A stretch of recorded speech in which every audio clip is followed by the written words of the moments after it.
Jesus Nazareno, sinasamba ka namin, pinipintuho ka namin. Aral mo ang aming buhay at kaligtasan, Nuestro Padre Jesus Nazareno.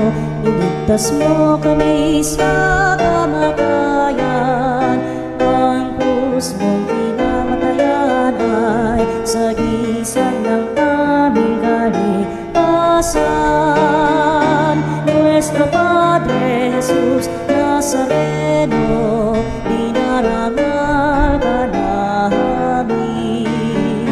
Nuestro Padre Jesus Nazareno, inulwalhati ka namin. Nuestro Padre Jesus Nazareno, inarangal ka namin. Nuestro Padre Jesus Nazareno, inulwalhati ka namin.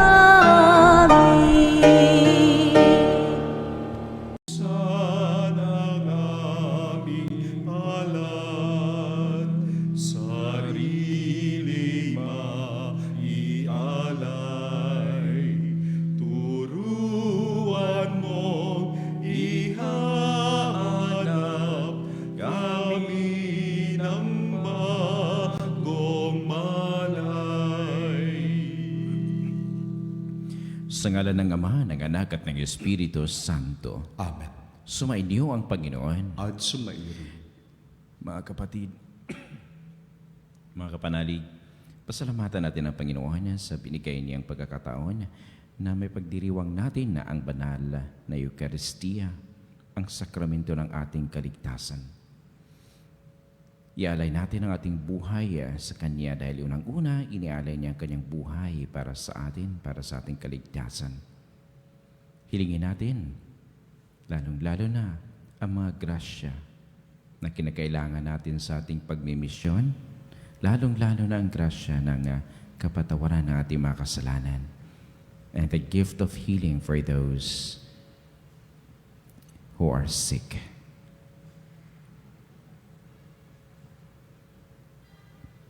Inaamin ko sa makapangyarihang Diyos at sa inyo mga kapatid na lubha akong nagkasala sa isip, sa salita at sa gawa at sa aking pagkukulang. Kaya'y sinasamo ko sa mahal na Birheng Maria, sa lahat ng mga anghel at mga banal, at sa inyo mga kapatid na ako'y ipanalangin sa Panginoong ating Diyos. Kaawaan tayo ng makapangyarihang Diyos, patawarin tayo sa ating mga kasalanan at patnubayan tayo sa buhay na walang hanggan. Amen. Panginoon, kaawaan mo kami. Panginoon, kaawaan mo kami. Kristo, kaawaan mo kami. Kristo, kaawaan mo kami. Panginoon, kaawaan mo kami. Panginoon, kaawaan mo kami. Manalangin tayo. Ama naming makapangyarihan, lubos mong akitin sa iyo ang aming kalooban upang lagi naming pag-ukulan ng pagpapahalaga ang kaisa-isang talagang kailangan at sa pagganap namin sa iyong pagmamahal. Kami naway makapag-ukol ng pagsamba sa iyong ngalan sa pamamagitan ni Jesucristo kasama ng Espiritu Santo magpasawalang hanggan. Amen. Pagbasa mula sa aklat ng Deuteronomio. Sinabi ni Moises sa mga tao, "Ngayon ay ibinigay nga sa inyo ng Panginoon ang mga tuntuning ito.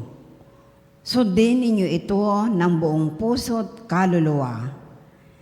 Ipinahayag ninyo ngayon na ang Panginoon ang inyong Diyos. Lalakad kayo ayon sa kanyang daan. Susundin ang kanyang mga tuntunin at didinggin ang kanyang tinig. Ipinahayag naman niya sa inyo na kayo ay kanyang bayan, tulad ng kanyang pangako, at dapat ninyong sundin ang kanyang mga tuntunin. Palalakihin niya kayo higit sa ibang bansa upang maging kapurihan niya, karangalan at kadakilaan. At tulad ng sabi niya, kayo ay isang bansa na nakatalaga sa Kanya. Ang salita ng Diyos. Salamat sa Diyos. Mapalad ang sumusunod sa utos ng poong Diyos. Mapalad ang sumusunod sa utos ng poong Diyos. Mapalad ang mga taong malinis ang pamumuhay. Ayon sa utos ng poon, ang gawaing araw-araw. Mapalad ang sumusunod sa kanyang kautusan. Buong puso ang pagsunod sa utos na ibinigay. Mapalad ang sumusunod sa utos ng poong Diyos. Ibinigay mo sa amin iyan iyong mga utos upang aming talimahin at sundin ng buong lugod. Gayon ako umaasang magiging tapat. Susundin ang iyong utos, susundin ng buong ingat. Mapalad ang sumusunod sa utos ng poong Diyos. Ang matuwid mong tuntunin habang aking tinatarok. Buong pusong pupurihin kitang lubos. Ang lahat ng iyong utos ay sisikapin kong sundin. Huwag mo akong iiwanan, huwag mo akong lilisanin. Mapalad ang sumusunod sa utos ng poong Diyos.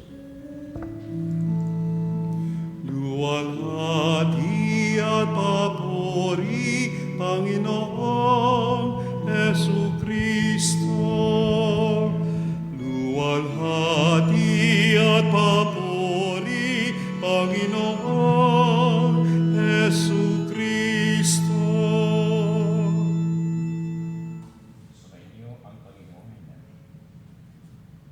Sumainyo ang Panginoon. At sumairi. Ang mabuting balita ng Panginoon ayon kay San Mateo. Papuri sa iyo, Panginoon.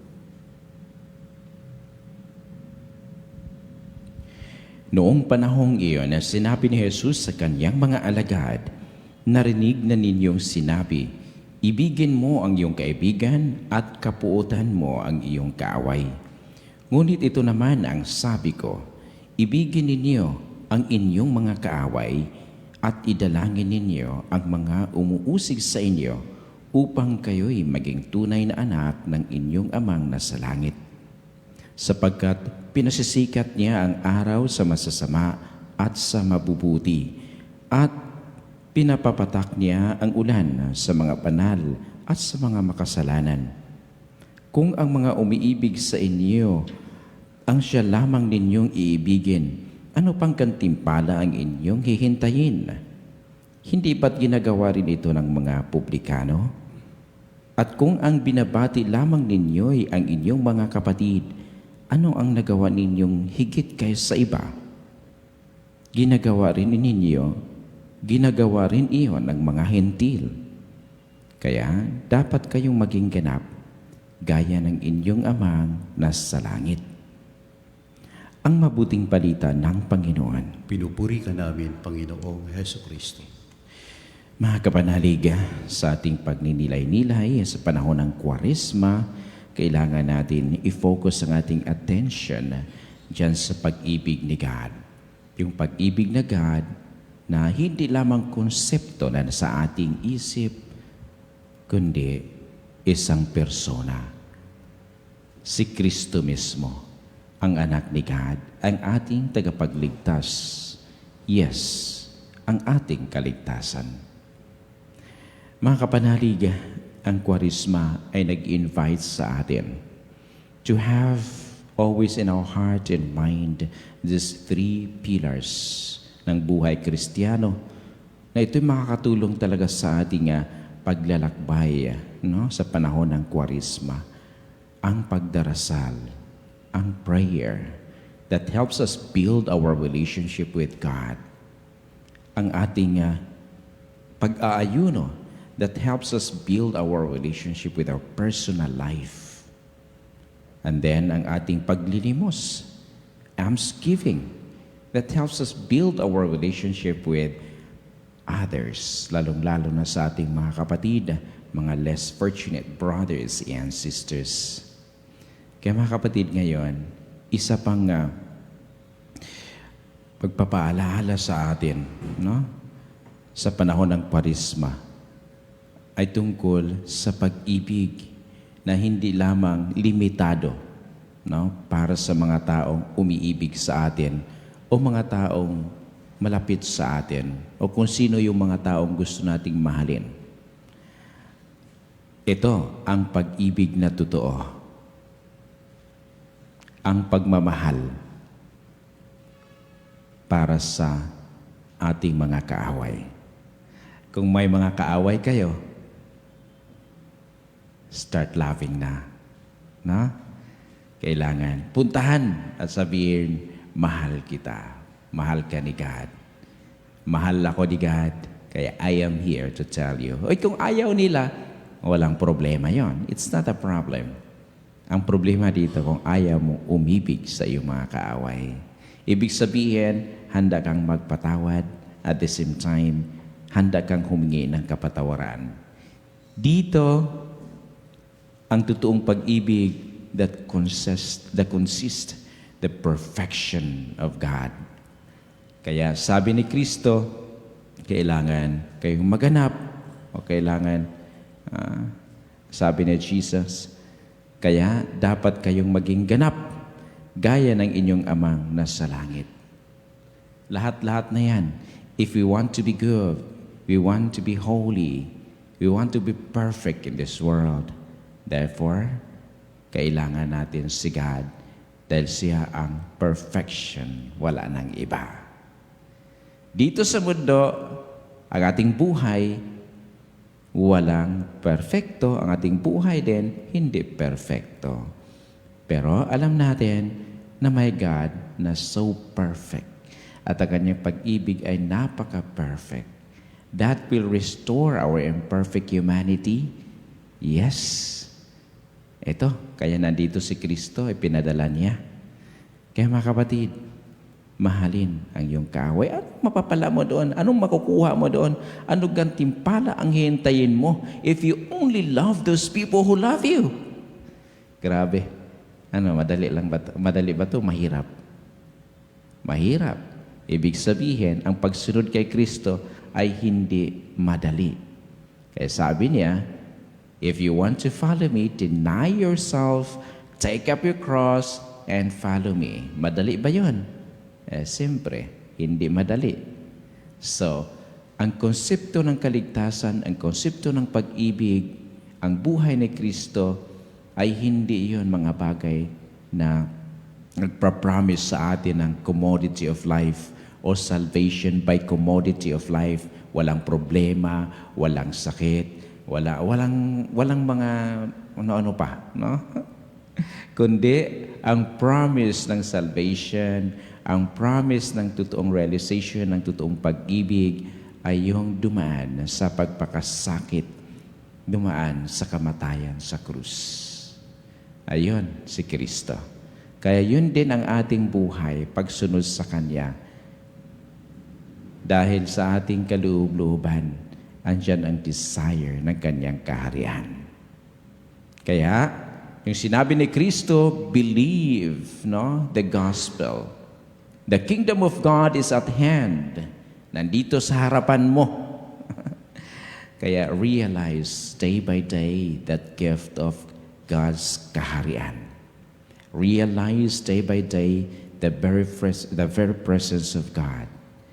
Dito, nakasalalay ang lahat ng fulfillment ng ating mga pinaniniwalaan. Kaya mga kapatid, mga kapanalig, nandito rin ang gift ng healing. Healing ng ating woundedness dahil sa ating pagkamakasalanan. Nandito rin ang healing ng ating mga karamdaman, sakit. Kapit lamang kay Kristo. Ito ang diwa ng Kwaresma. Amen.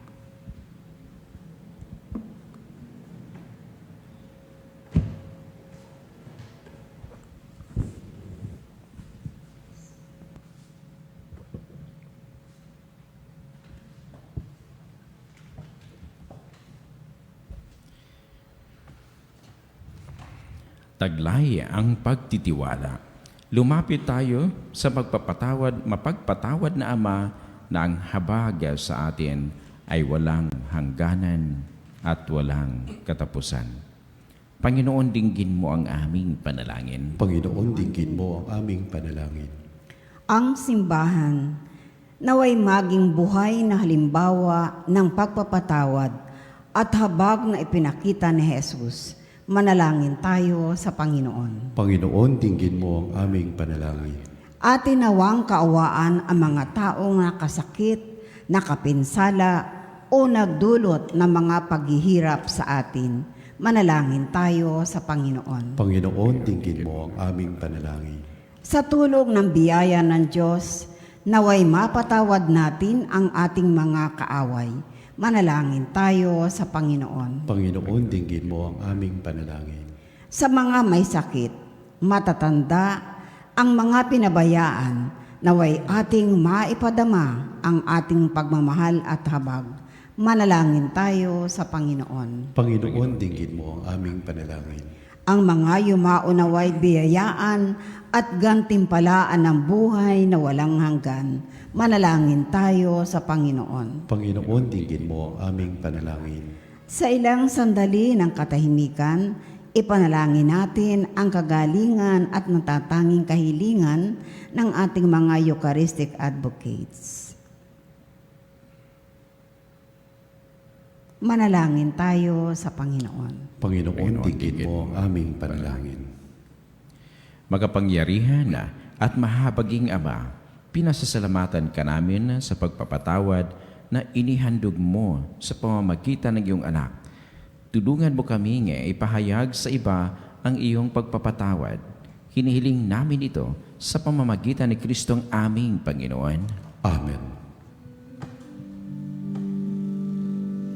Handog namin sa iyo, Ama, ang tinapay at alak na ito. Handog ng bayang umaasa, sumasamba at nagmamahal sa iyo.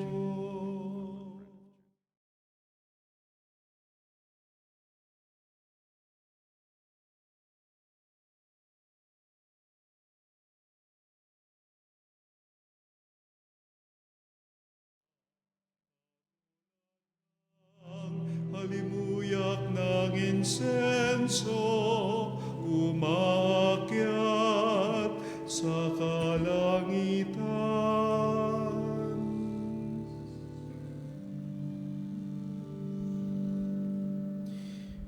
Manalangin kayo mga kapatid upang paghahain natin ay kalugdan ng Diyos amang makapangyarihan na Tanggapin nawa ng Panginoon itong paghahain sa iyong mga kamay sa kapurihan niya at karangalan sa ating kapakinabangan at sa buong sambayanan niyang banal.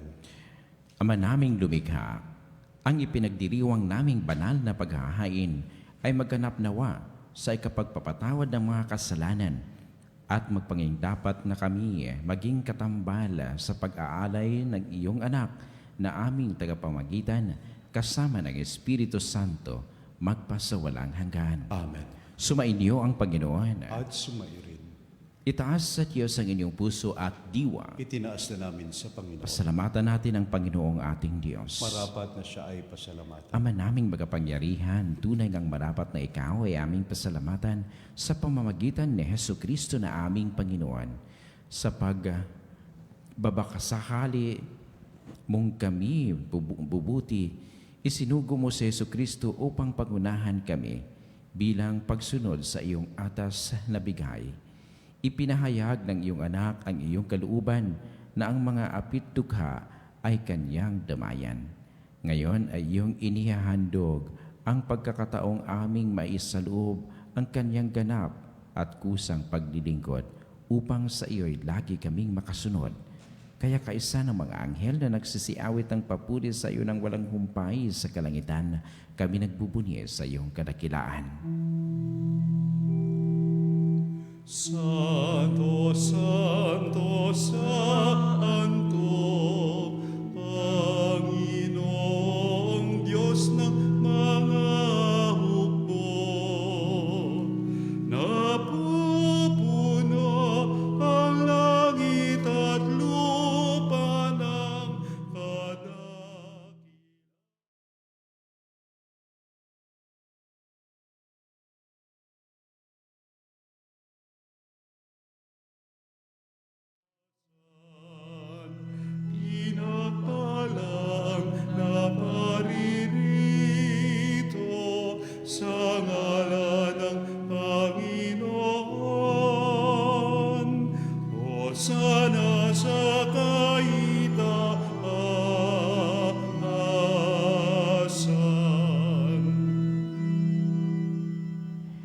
Ama naming banal, ikaw ang bukal ng tanang kabanalan. Kaya't sa pamamagitan ng iyong Espiritu gawin mong banal ang kaloob na ito upang para sa aming maging katawan at dugo ng aming Panginoong Hesu Kristo. Bago niya pinagtiis ang kusang loob na maging handog, ginawa kanyang tinapay, pinasalamatan kaniya, pinaghati-hati niya yon, iniabot sa kanyang mga alagad at sinabi, "Tanggapin ninyong lahat ito at kanin. Ito ang aking katawan na ihahandog para sa inyo."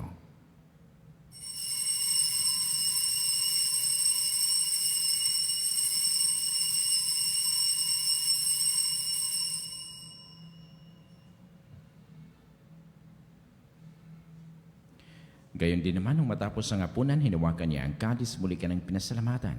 Iniabot niya ang kalis sa kanyang mga alagad at sinabi, "Tanggapin ninyong lahat ito at inumin. Ito ang kalis ng aking dugo, ng bago at walang hanggang tipan. Ang aking dugo na ibubuhos para sa inyo at para sa lahat sa ikapagpapatawad ng mga kasalanan. Gawin ninyo ito sa pag-alala sa akin."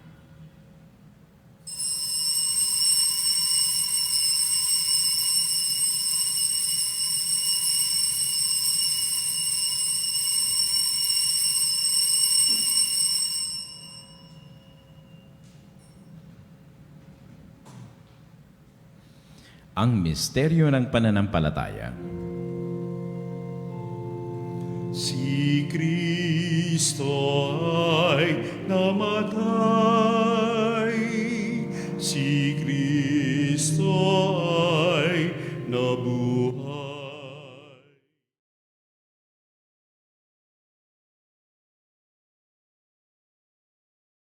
Balik sa wakas ng panahon, si Kristo ay babalik sa wakas ng panahon. Ama, ginagawa namin ngayon ang pag-alala sa pagkamatay at muling pagkabuhay ng iyong anak. Kaya tinialay namin sa iyong tinapay na nagbibigay buhay at ang kalis na nagkakaloob ng kaligtasan. Kami nagpapasalamat dahil kami iyong minarapat at tumayo sa harap mo para maglingkod sa iyo. Isinasamo namin kami magsasalo-salo sa katawan at dugo ni Kristo ay mabuklod sa pagkakaisa sa pamamagitan ng Espiritu Santo. Ama, ligapin mo ang iyong simbahang laganap sa buong daigdig. Puspusin mo kami sa pag-ibig kaysa ni Leo na aming Papa, ni Elias na aming obispo at ng tanang kaparian.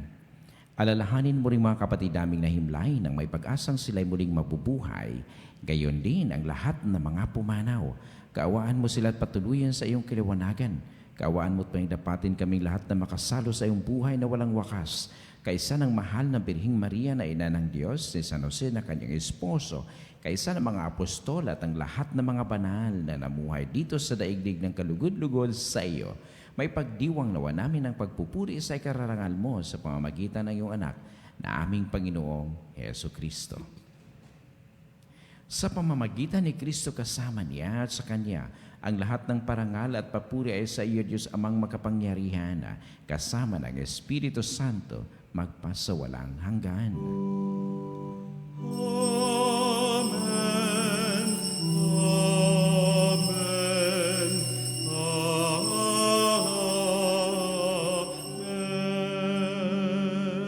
Mga kapanalig, sabay-sabay nating dasalin ang Ama namin ng ating Panginoong Hesu Kristo.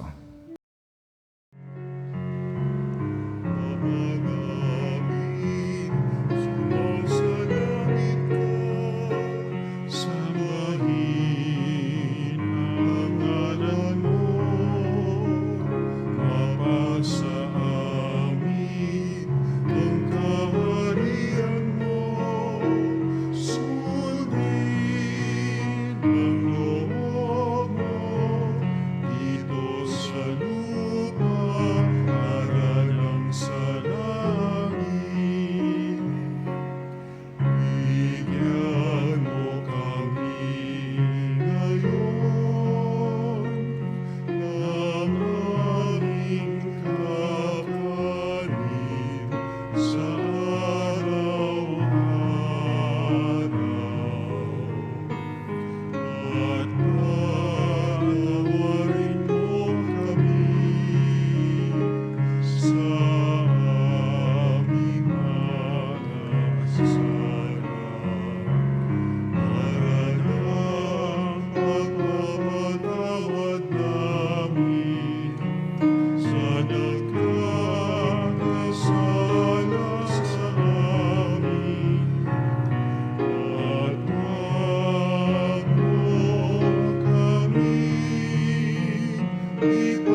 sa lahat ng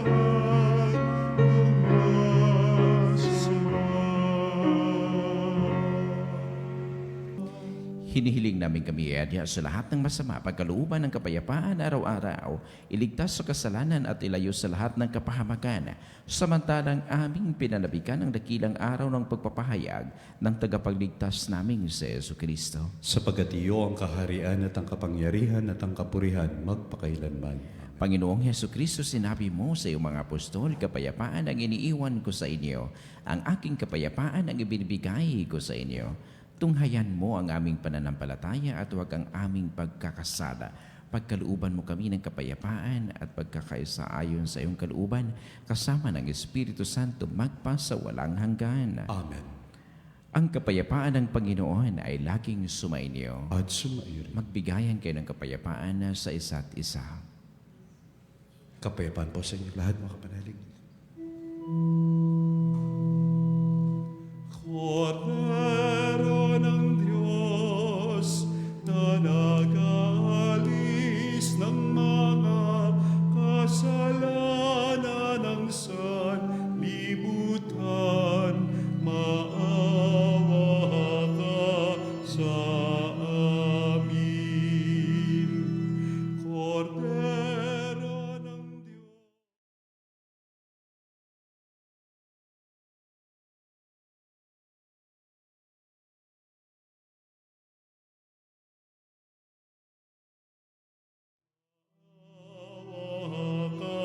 Sa amin. Kordero ng Diyos na nag-aalis ng mga kasalanan ng sanlibutan,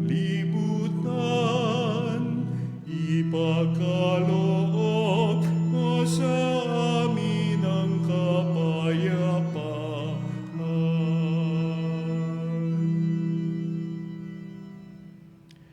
Ito ang kordero ng Diyos, ito ang nagalis ng kasalanan ng sanlibutan. Mapalad ang mga inaanyayahan sa kanyang piging. Panginoon, hindi ako karapat-dapat na magpatuloy sa iyo, ngunit sa isang salita mo lamang ay gagaling na ako.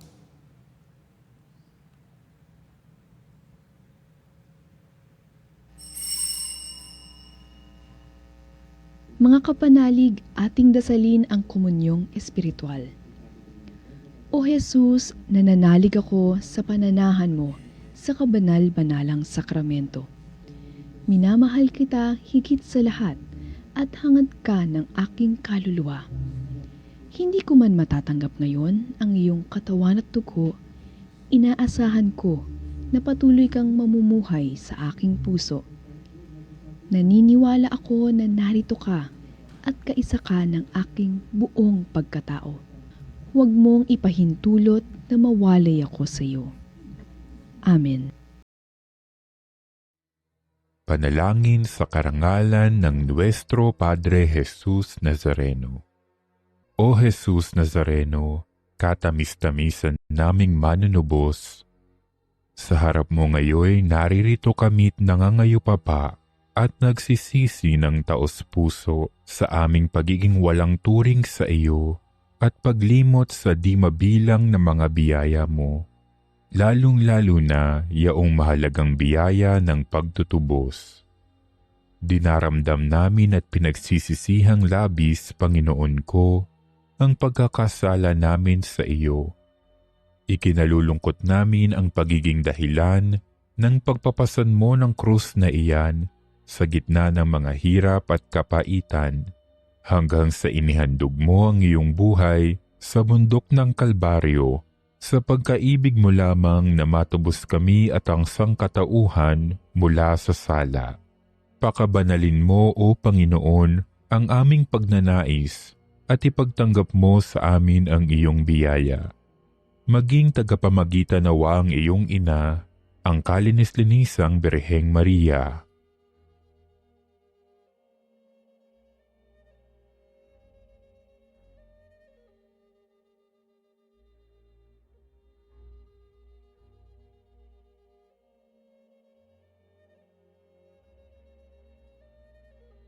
Ama naming makapangyarihan, niloob mong akuin ang iyong anak, ang krus at kamatayan, upang ang sangkatauhan ay matubos at mabuhay.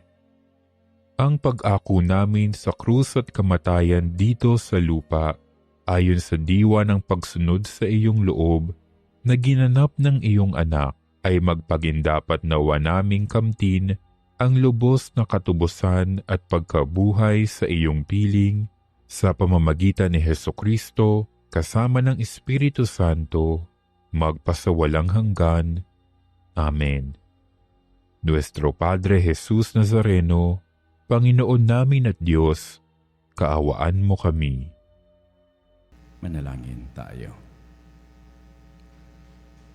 Ama naming mapagmahal, sa iyong kagandahang loob ay lagi mo nga subaybayan ang iyong pinapakinabang na piging mong banal upang ang iyong pinuspos ng lakas mong bigay ay makasalong lagi sa ligaya ng mga hirang sa pamamagitan ni Jesucristo kasama ng Espiritu Santo magpasawalang hanggan. Amen.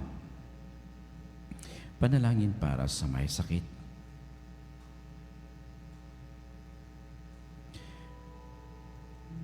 Panginoong Jesucristo, pinasan mo ang aming mga tiisin at dinala mo ang aming mga dalamhati upang iyong ipakilala ang halaga ng pagtitiis at ng pangangailangan ng tao ng iyong tulong. Magiliw mong dinggin ang aming mga panalangin para sa mga minamahal namin at para sa ibang mga may karamdaman. Loobin mong nawang maunawaan ang mga taong labis na nahihirapan dahil sa dinaranas nilang mga sakit at karamdaman na sila'y kabilang sa iyong mga hinirang. Tulungan mong maunawaan nila na sila ay kaisa mo sa iyong mga pagtitiis para sa kaililigtas ng sangkatauhan. Amen.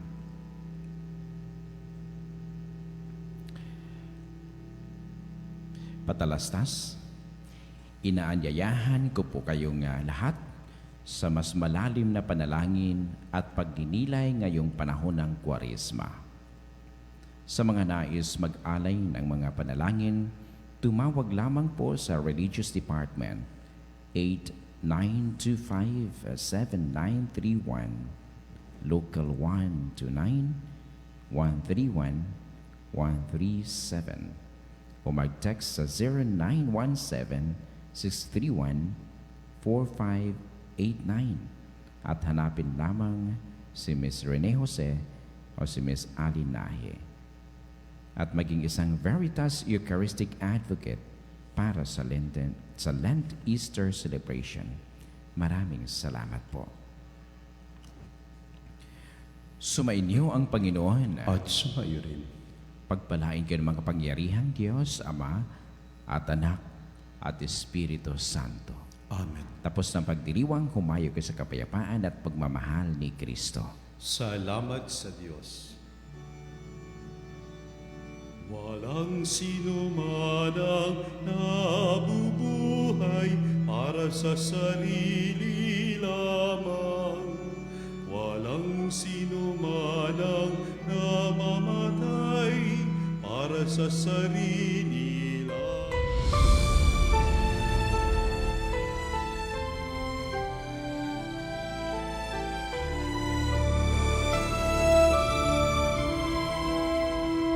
Nuestro Padre Jesús Nazareno, sinasamba ka namin, pinipintuho ka namin.